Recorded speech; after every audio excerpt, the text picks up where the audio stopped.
Welcome to channel. న్యాయ వ్యవస్థలో మార్పులు రావాలా? న్యాయ వ్యవస్థలో రావాల్సినటువంటి మార్పులకు సంబంధించి ఒకవేళ మార్పులు రావాలనుకుంటే ఎటువంటి మార్పులు రావాలి? ఎటువంటి మార్పులు తీసుకువస్తే ప్రతి కేసుకి కోర్టుకు వెళ్ళాలనుకున్నటువంటి ప్రతి సామాన్యుడికి కావచ్చు, లేదా కోర్టుకు వెళ్తున్న ప్రతి ఒక్కరికి కావచ్చు న్యాయం జరిగేటువంటి అవకాశాలు ఉంటాయి. చాలా సందర్భాలు చూస్తున్నాము. రీసెంట్ గా అనేక సందర్భాల్లో డైరెక్ట్ గా కోర్టులకి ముడిపెడుతూ, లేదంటే న్యాయమూర్తులకు ముడిపెడుతూ రకరకాల కథనాలు లేదంటే ఇష్టానుసారంగా మాట్లాడతారు. ఇవన్నీ న్యాయ వ్యవస్థలో లోపాలు ఉన్నాయా? ఒకవేళ లోపాలు ఉన్నాయి కాబట్టి వీళ్ళు ఈ విధంగా కామెంట్ చేసేవాళ్ళు కావచ్చు, పత్రికల్లో ప్రశ్నించేవాళ్ళు కావచ్చు, రెచ్చిపోవడానికి గల కారణాలు ఇటువంటివి లేకుండా న్యాయ వ్యవస్థలో మార్పులు రావాలి అంటే ఎటువంటి మార్పులు రావాలి, ఎటువంటి యాక్షన్ తీసుకోవాలి, ఈ అంశాలకు సంబంధించి మనతో మాట్లాడటానికి ప్రముఖ హైకోర్టు అడ్వకేట్ హనుమత్ ప్రసాద్ గారు మనతో ఉన్నారు. వాళ్ళకి పర్మిషన్ ఇస్తున్నారు. ఏం చెప్తారు? న్యాయ వ్యవస్థకు సంబంధించి కావచ్చు, వ్యవస్థల మీద లోపాలు ఉన్నాయంటారా? నిజంగా లేదు సమూలక మార్పులు జరగాలంటారా? ఏం చెప్తారు? ఇప్పుడు న్యాయ వ్యవస్థలో ప్రక్షాళన జరగాలి. ప్రక్షాళన జరిగినప్పుడు ప్రజలకి మరింత న్యాయం చేరువవుతుంది. ప్రభుత్వాలు, bar council of India, supreme court కూడా ఈ దశగా చర్యలు చేపట్టాలి. కేంద్ర ప్రభుత్వం ఇటీవల ఏం చేసిందంటే చట్టాలను మార్చింది. ఎప్పుడో బ్రిటిష్ కాలం నాటి చట్టాలని మనము అమలుపరచడం దేనికి, మనదైనటువంటి భారతీయ సాంప్రదాయంలో ఉండేటువంటి చట్టాలను తీసుకురావాలన్న ఉద్దేశంతో ఐపీసీ, సిఆర్పిసి, ఎవిడెన్స్ యాక్ట్లో ఈ మూడింటిని కూడా తీసి అటు ప్లేస్లో భారతీయ సంహిత, భారతీయ సురక్షా సంహిత, భారతీయ సాక్ష్య అధినియం చట్టాలు తీసుకొచ్చింది. సంతోషం. అదేవిధంగా న్యాయ వ్యవస్థలో కూడా మార్పులు రావాలి. అంటే కేంద్ర ప్రభుత్వం, న్యాయశాఖ, bar council of India, supreme court ఈ 4 కూర్చొని చేయాలి. అంటే ప్రజలకి ఒక్కొక్కసారి అన్యాయానికి కూడా న్యాయ వ్యవస్థల వల్ల గురి అవుతున్నారు. దానికి ఉద్దేశపూర్వకంగా న్యాయమూర్తులకు ఆపాదించకూడదు. దానికి ఎక్కడ అసాము అంటే అవగాహన లోపం వల్ల. ఇప్పుడు జూనియర్ సివిల్ జడ్జిలు ఉన్నాయి. జూనియర్ సివిల్ జడ్జి అనేటప్పటికీ ఎగ్జామ్ రాయాలంటే కొంత అనుభవం ఉండాలి. ఫర్ ఎగ్జాంపుల్, మీకు ఒక సమస్య ఉంది, మీకు సమస్య ఉంటే కోర్టు ద్వారా పరిష్కరించుకోవాలన్నప్పుడు మీరు అప్పుడే పాస్ అయినటువంటి లాయర్ని పట్టుకుని అంటే నాకు న్యాయం జరుగుతుంది అనుకుంటారా? కొంచెం సీనియర్గా ఉన్నటువంటి న్యాయవాది దగ్గరికి వెళ్ళి మనం చేయించుకుందాం అన్న భావనలో ఉంటారా? అంటే ఎందుకంటే ఇతను తక్కువ చేసి కాదు, ఇతనికి ఇప్పుడే అయ్యాడు కదా, పూర్తి అవగాహన ఉండకపోవచ్చు. కోర్టుల పట్ల, పరిస్థితుల పట్ల, ప్రభావాల పట్ల అవగాహన ఉండకపోవచ్చు. ఎంత నాలెడ్జ్ అయినా అతను సీనియరేగా అతనికి వస్తుంది.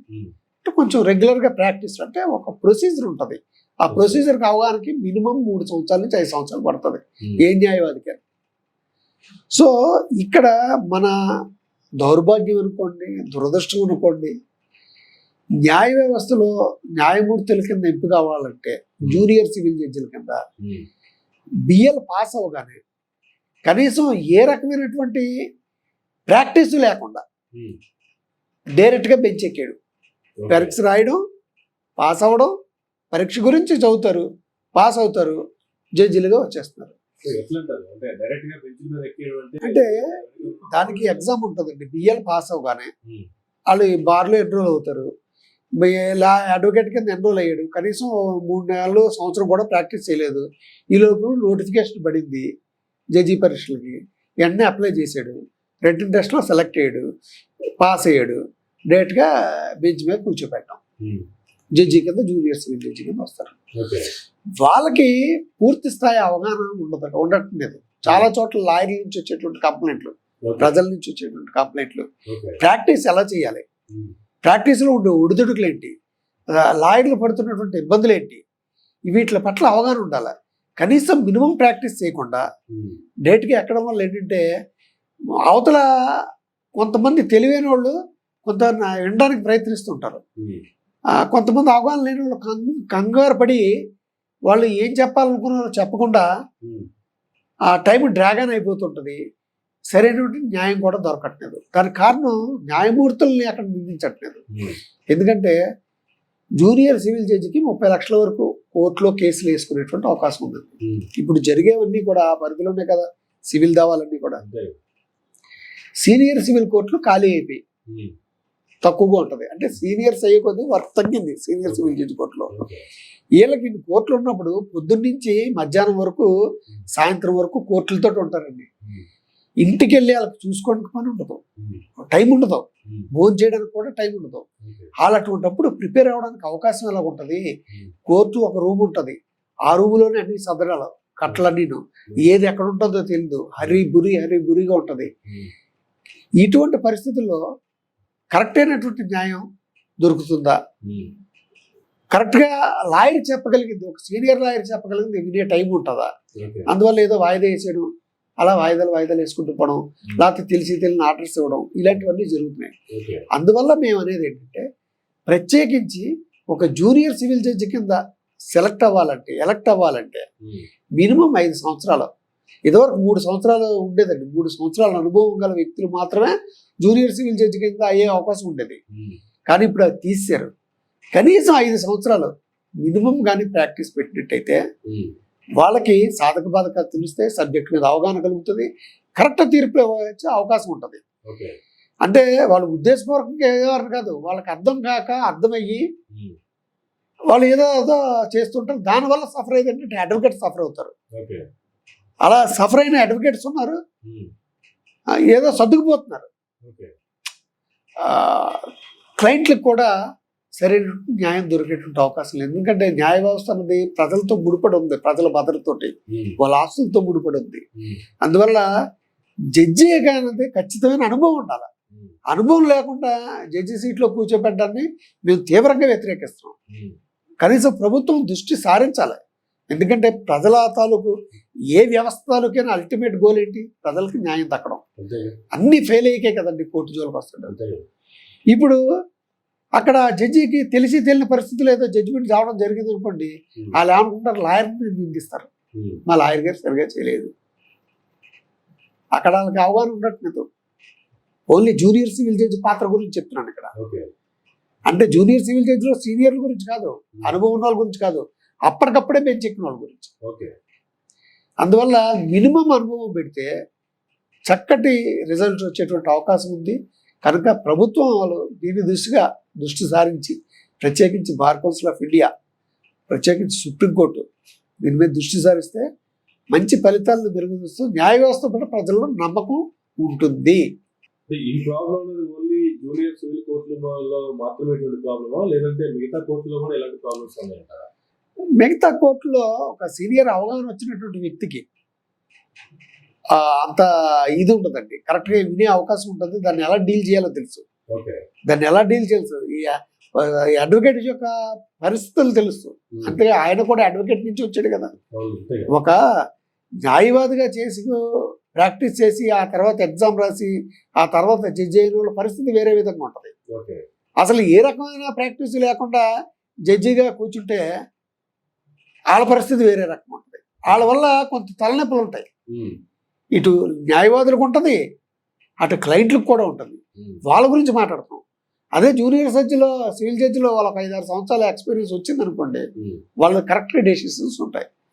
అందువల్ల ఖచ్చితంగా దాన్ని న్యాయవాది జడ్జి కావాలంటే, న్యాయమూర్తి కావాలంటే మినిమం 5 సంవత్సరాలు కానీ పెట్టినట్టయితే మంచి రిజల్ట్ వచ్చేటువంటి అవకాశం ఉంటుందనేది నేను మీ సముఖంగా సుప్రీంకోర్టుని, బార్ కౌన్సిల్ ఆఫ్ ఇండియాని, కేంద్ర ప్రభుత్వాన్ని కూడా కోరుతున్నాను. ఎందుకంటే అనేక సంస్కరణలు తీసుకురావాల్సిన అవసరం ఉంది. మనం రోజు రోజుకి డెవలప్ అవ్వాలి తప్ప దిగిపోకూడదు. కానీ కొంతమంది సీనియర్ న్యాయవాదులు ఎవరైతే ఉన్నారో, చాలా సీనియర్లు వాళ్ళు న్యాయవాదులుగానే ఉండిపోతున్నారు. అంటే నెక్స్ట్ లెవెల్కి వెళ్ళే అవకాశం లేక, లేదు నెక్స్ట్ లెవెల్కి వెళ్తే ఇష్టం లేక, లేదు ఇక్కడ ఎలాగుంటేనే ఫ్యూచర్ బాగుంటుంది ఉద్దేశంతో ఇలా న్యాయవాదులుగా ఉండిపోతారా? ఏం జరుగుతుంది? నిజానికి చెప్పాలంటే నేను చిన్న ఇన్సిడెంట్ కూడా చెప్పేది. రీసెంట్ గా నేను ఒక కేసులో ఒక సీనియర్ లాయర్తో మాట్లాడుతున్నాను, ఆల్మోస్ట్ ఒక 40 years సీనియారిటీ. మాట్లాడుతున్నప్పుడు ఒక జడ్జి గారు ఇచ్చినటువంటి జడ్జిమెంట్ మీద మాట్లాడాల్సిన అవసరం వచ్చి మాట్లాడించాలనుకున్నప్పుడు, ఈజ్ మై జూనియర్, అతను అవకాశం జడ్జి అయ్యాడు, నేను అవ్వలేదు, అతని గురించి కొన్ని మాట్లాడితే అతని వాల్యూ పెంచినట్టు ఉంటుంది. ఇటువంటి వ్యాఖ్యలు నేను డైరెక్ట్గా విన్నా సమ్ కేసులో.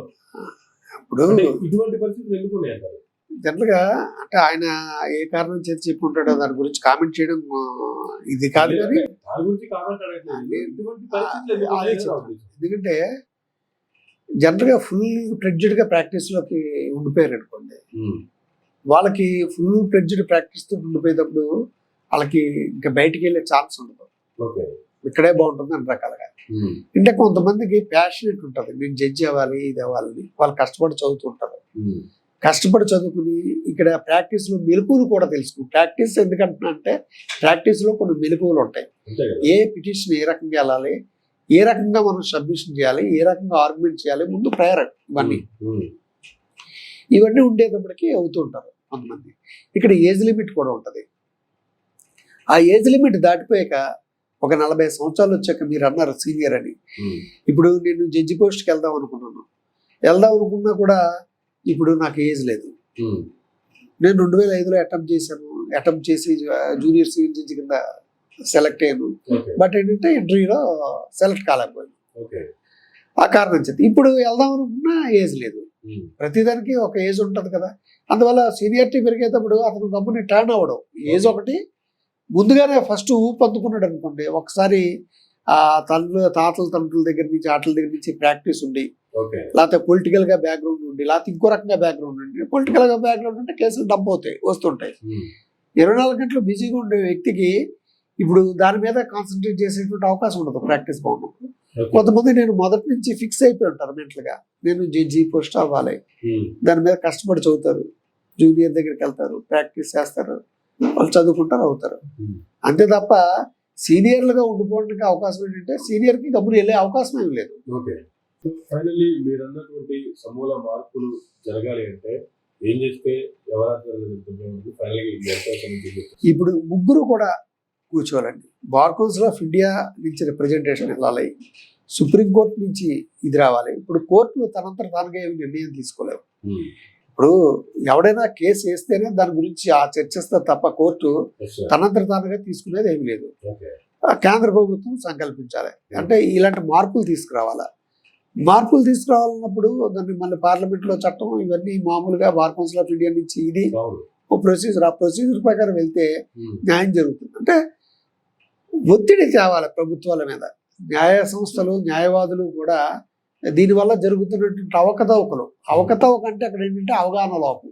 అవకతవకలు అంటే ఇంకో రకంగా కాదు, అవగాహన లోపడం వల్ల, ప్రాక్టీస్ సరిగా లేకపోవడం వల్ల, అందులో ఉండేటువంటి ఇబ్బందులు తెలియకపోవడం వల్ల వాళ్ళు అక్కడ బెంచ్ మీద కూర్చొని తీసుకునేటువంటి నిర్ణయాలు ఒకవేళ ప్రతికూలంగా ఉంటే జూనియర్స్ అప్పుడే ఆయన జూనియర్ సివిల్ జడ్జి తీసుకునేటువంటి నిర్ణయాల వల్ల ఇటు న్యాయవాదులు ఇబ్బంది పడుతుంటారు, ఇటు క్లయింట్లు కూడా ఇబ్బంది పడుతుంటారు. Thank you sir, thank you very much అండి. ప్రసాద్ గారు చెప్పినట్టుగా 3 వ్యవస్థలు ఒక తాటి మీదకి వచ్చి ఇటువంటి ఇబ్బందులు మళ్ళా న్యాయ వ్యవస్థలో లేకుండా, ఇటువంటి అవకతవకలు లేకుండా త్వరగా దీని మీద ఒక పరిష్కారం తీసుకుని కూడా కేంద్ర ప్రభుత్వం ముందడుగు వేయాలని కోరుతున్నాం. ఇది నాటి ఇంటర్వ్యూ. చూస్తూ ఉండండి.